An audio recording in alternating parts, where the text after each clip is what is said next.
বিশ্ব রাজনীতিতে অনেক সময় যুদ্ধ শুরু হয় গুলি দিয়ে নয়, বরং শুরু হয় প্রস্তুতি দিয়ে।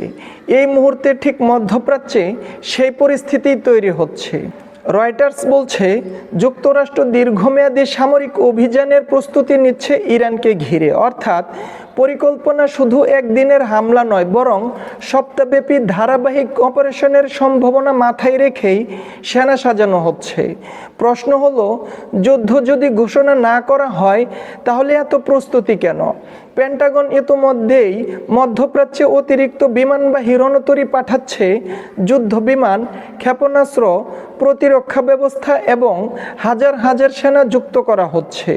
ইতিহাস বলছে, যুক্তরাষ্ট্র সাধারণত এমন বিশাল সামরিক সমাবেশ করে তখনই যখন তারা দুটি লক্ষ্য অর্জন করতে চায়।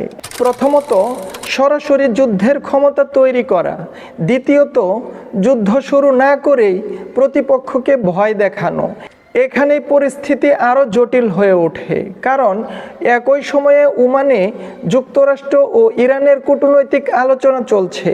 একদিকে আলোচনা, অন্যদিকে যুদ্ধের প্রস্তুতি। এটা কি শান্তির চেষ্টা নাকি চাপ সৃষ্টি করার কৌশল?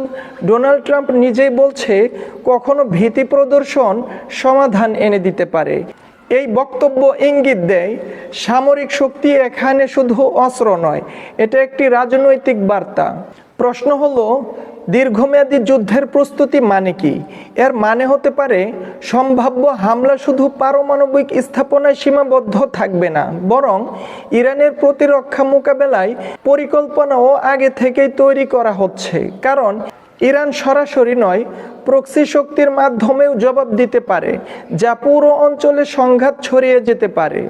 তাই এখন সবচেয়ে বড় প্রশ্ন হলো, এটা কি সত্যি আসন্ন যুদ্ধের সংকেত, নাকি যুদ্ধ শুরু হওয়ার আগেই প্রতিপক্ষকে নত করার কৌশল? বিশ্ব এখন অপেক্ষা করছে সিদ্ধান্তের জন্য নয়, বরং পরবর্তী পদক্ষেপের জন্য।